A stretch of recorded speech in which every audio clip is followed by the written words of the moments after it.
प्रिय दर्शकों, जय विश्वनाथ। मैं आचार्य विवेकानंद पांडे काशी से आप सभी का हमारे इस YouTube चैनल पर सुस्वागत है। इस वीडियो के माध्यम से स्कंद पुराणोक्त श्रावण मास महात्म पंचम अध्याय की कथा को श्रवण करेंगे, जिसमें श्रावण मास में किए जाने वाले विभिन्न व्रतानुष्ठान और रविवार व्रत वर्णन में शुकर्मा द्विज की कथा का वर्णन किया गया है। तो आइए बिना देर किए हुए कथा का श्री गणेश करते हैं। तव तत्त्वं न जानामि कीदृशोऽसि महेश्वरः, जादृशोऽसि महादेव तादृशाय नमो नमः। ईश्वर बोले, हे सनत कुमार, करोड़ पार्थिव लिंगों के महात्म्य तथा पुण्य का वर्णन नहीं किया जा सकता। जब मात्र एक लिंग का महात्म्य नहीं कहा जा सकता, तो फिर करोड़ शिवलिंगों के विषय में कहना ही क्या। मनुष्य को चाहिए कि करोड़ लिंग निर्माण की असमर्थता में 1 लाख लिंग बनाए या 1000 लिंग अथवा 100 लिंग ही बनाए। यहाँ तक कि एक लिंग बनाने से भी मेरी सन्निधि मिल जाती है। षडाक्षर मंत्र से 16 उपचारों के द्वारा भक्ति पूर्ण मन से भगवान शिव की पूजा करनी चाहिए। ग्रह यज्ञ के साथ उद्यापन करना चाहिए, तदनंतर होम करना चाहिए और ब्राह्मणों को भोजन कराना चाहिए।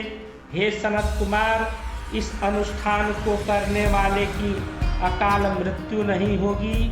यह व्रत बांझपन को दूर करने वाला, सभी विपत्तियों का नाश करने वाला और सभी संपत्तियों की वृद्धि करने वाला है। मृत्यु के पश्चात वह मनुष्य कल्प पर्यंत मेरे समीप कैलाश वास करता है। जो मनुष्य श्रावण मास में पंचामृत से शिव जी का अभिषेक करता है, वह सदा पंचामृत का पान करने वाला, गोधन से संपन्न, अत्यंत मधुर भाषण करने वाला तथा त्रिपुर के शत्रु भगवान शिव को प्रिय होता है। जो इस मास में अनुदन व्रत करने वाला तथा हविष्यान ग्रहण करने वाला होता है, वह व्रीहि आदि सभी प्रकार के धान्यों का अक्षय निधि स्वरूप हो जाता है। पत्तल पर भोजन करने वाला श्रेष्ठ मनुष्य, स्वर्ण पात्र में भोजन करने वाला तथा साग को त्याग करने से साग करता हो जाता है। श्रावण मास में केवल भूमि पर सोने वाला कैलाश में निवास प्राप्त करता है और इस मास में एक भी दिन प्रातः स्नान करने से मनुष्य को 1 वर्ष स्नान करने के फल का भागी कहा गया है। इस मास में जितेंद्रिय होने से मनुष्य को इंद्रिय बल प्राप्त होता है। इस मास में स्फटिक, पाषाण, मृत्तिका, मरकतमणि, पिष्ट अर्थात पीढ़ी, धातु, चंदन, नवनीत आदि से निर्मित अथवा अन्य किसी भी शिवलिंग में, साथ ही किसी स्वयं आविर्भूत या स्वयं आविर्भूत न हुए लिंग में श्रेष्ठ पूजा करने वाला मनुष्य सैकड़ों ब्रह्म हत्या को भस्म कर डालता है। किसी तीर्थ क्षेत्र में सूर्य ग्रहण या चंद्र ग्रहण के अवसर पर 1 लाख जप से जो सिद्धि होती है, वह इस मास में 1 बार के जप से हो जाती है। अन्य समय में जो 1000 नमस्कार और प्रदक्षिणाएं की जाती है, उनका जो फल होता है वह इस मास में 1 बार करने से ही प्राप्त हो जाता है। मुझको प्रिय इस श्रावण मास में वेद पारायण करने पर सभी वेद मंत्रों की पूर्ण रूप से सिद्धि हो जाती है। श्रद्धा युक्त होकर इस मास में 1000 बार पुरुष सूक्त का पाठ करना चाहिए अथवा कलियुग में उसका चौगुना अर्थात 4000 पाठ करना चाहिए अथवा वर्ण संख्या का 100 गुना पाठ करना चाहिए अथवा यदि यह करने में असमर्थ हो तो आलस्यहीन होकर मात्र 100 पाठ करना चाहिए। ऐसा करने वाला ब्रह्म हत्या आदि पापों से मुक्त हो जाता है, इसमें संदेह नहीं है। गुरु पत्नी के साथ संसर्गजन्य पाप के लिए यही महान प्रायश्चित है। इसके समान पुण्य व्रत, पवित्र तथा पापनाशक कुछ भी नहीं है। पुरुष सूक्त के जप के बिना इस मास में एक भी दिन व्यतीत नहीं करना चाहिए। जो मनुष्य इस फल को अर्थवाद कहता है वह नरकगामी होता है। इस महीने में समिधा, चरु, तिल और घृत से ग्रह यज्ञ होम करना चाहिए। शिव के रूपों का भली भांति ध्यान आदि करके धूप, दीप, नैवेद्य इत्यादि से विधिवत भगवान की पूजन करना चाहिए और अपने सामर्थ्य के अनुसार कोटि होम, लक्ष होम अथवा 10 सहस्त्र होम करना चाहिए। व्याहृतियों अर्थात ओम भूः, ओम भुवः, ओम स्वः के साथ तिलों के द्वारा भी यह ग्रह यज्ञ नामक होम किया जाता है। हे सनत कुमार, इसके बाद अब मैं 12 के व्रतों का वर्णन करूंगा, आप सुनिए। हे अनघ, उनमें सर्वप्रथम मैं आपको रविवार का व्रत बताऊंगा। इस संबंध में लोग एक प्राचीन इतिहास को कहते हैं। प्रतिष्ठानपुर में सुकर्मा नामक एक द्विज था। वह दरिद्र, कृपण तथा भिक्षावृत्ति में लगा रहता था। एक बार वह धन धान्य मांगने के लिए घूमते घूमते नगर में गया। उसने किसी गृहस्थ के घर में मिलकर रविवार का उत्तम व्रत करती हुई स्त्रियों को देखा। तब उसे देखकर वे स्त्रियां परस्पर कहने लगी कि इस पूजा विधि को शीघ्रता पूर्वक छिपा लो। इस पर वह विप्र उन स्त्रियों से बोला, हे श्रेष्ठ स्त्रियों, आप लोग इस व्रत को क्यों छिपा रही हैं? आप सभी दयालु स्त्रियां मुझ पर कृपा करके इसके विषय में बताएं। तीनों लोकों में परोपकार के समान कोई धर्म नहीं है। समान चित्त वाले सज्जनों के लिए परमार्थ ही स्वार्थ है। मैं दरिद्र तथा दुखी हूँ। इस श्रेष्ठ व्रत को सुनकर मैं भी इसे करूँगा। अतः आप लोग इस व्रत का विधान तथा फल अवश्य बताएं। स्त्रियां बोली, हे द्विज, इस व्रत के करने में आप उन्माद तथा प्रमाद करेंगे अथवा इसे भूल जाएंगे अथवा इसके प्रति अभक्ति या अनास्था रखने लगेंगे।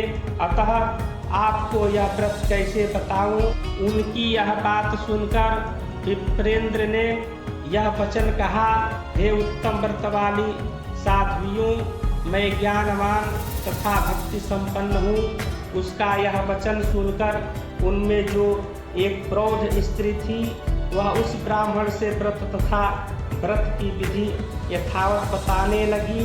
हे ब्राह्मण, श्रावण के शुक्ल पक्ष के प्रथम रविवार को मौन होकर उठ करके शीतल जल से स्नान करें। तदनंतर अपना नित्य कर्म संपन्न करके पान के एक शुभ दल पर रक्त चंदन से सूर्य के समान पूर्ण गोलाकार 12 परिधियों वाला सुंदर मंडल बनाएं और उस मंडल में रक्त चंदन से संज्ञा सहित सूर्य का पूजन करें।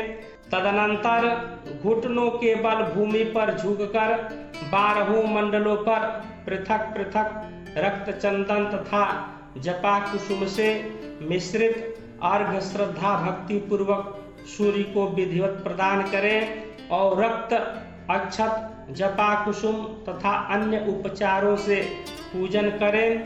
तदनंतर खंड शर्करा से युक्त नारिकेल के बीज का नैवेद्य अर्पित करके आदित्य मंत्रों से सूर्य की स्तुति करें और श्रेष्ठ 12 मंत्रों से 12 नमस्कार तथा प्रदक्षिणाएं करें। तत्पश्चात 6 तंतुओं से बनाए गए सूत्र में 6 ग्रंथियां बनाकर देवेश सूर्य को अर्पण करके उसे अपने गले में बांधें और पुनः 12 फलों से युक्त वायन ब्राह्मण को प्रदान करें। इस व्रत की विधि को किसी के समक्ष नहीं सुनाना चाहिए। हे विप्र, इस विधि से व्रत के किए जाने पर धनहीन व्यक्ति धन प्राप्त करता है, पुत्रहीन व्यक्ति पुत्र प्राप्त करता है और कोढ़ी कोढ़ से मुक्त हो जाता है, बंधन में पड़ा हुआ बंधन से छूट जाता है और रोगी रोग से रहित हो जाता है। हे विप्रेंद्र, अधिक कहने से क्या प्रयोजन। वह साधक जिस जिस अभिष्ट की कामना करता है इस व्रत के प्रभाव से उसे प्राप्त कर लेता है। इस प्रकार श्रावण के 4 रविवारों और कभी कभी 5 रविवारों में इस व्रत को करना चाहिए। तदनंतर व्रत की संपूर्णता के लिए उद्यापन करना चाहिए। हे विप्रेंद्र, आप भी इसी प्रकार करें, इससे आपकी सभी कामनाओं की सिद्धि हो जाएगी। तत्पश्चात उन पतिव्रताओं को नमस्कार करके वह ब्राह्मण अपने घर आ गया।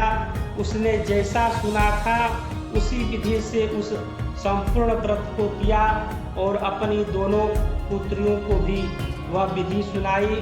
उस व्रत के सुनने मात्र से शिव जी के दर्शन से तथा उनके पूजन के प्रभाव से वे कन्याएं देवांगनाओं के सदृश हो गईं। उसी समय से उस ब्राह्मण के घर में लक्ष्मी ने प्रवेश किया और वह अनेक उपायों तथा निमित्तों से धनवान हो गया। किसी दिन उस नगर के राजा ने ब्राह्मण के घर से होकर राजमार्ग से जाते समय खिड़की में खड़ी उन दोनों सुंदर तथा अनुपमेय कन्याओं को देख लिया।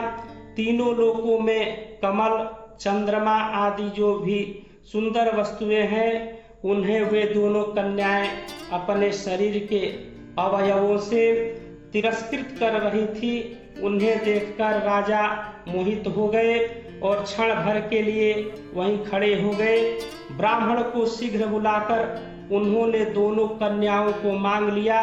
तब उस ब्राह्मण ने भी हर्षित होकर दोनों कन्याएं राजा को प्रदान कर दी। उस राजा को पति रूप में प्राप्त करके वे कन्याएं भी प्रसन्न हो गईं। वे स्वयं इस व्रत को करने लगी और पुत्र पौत्र आदि से संपन्न हो गई।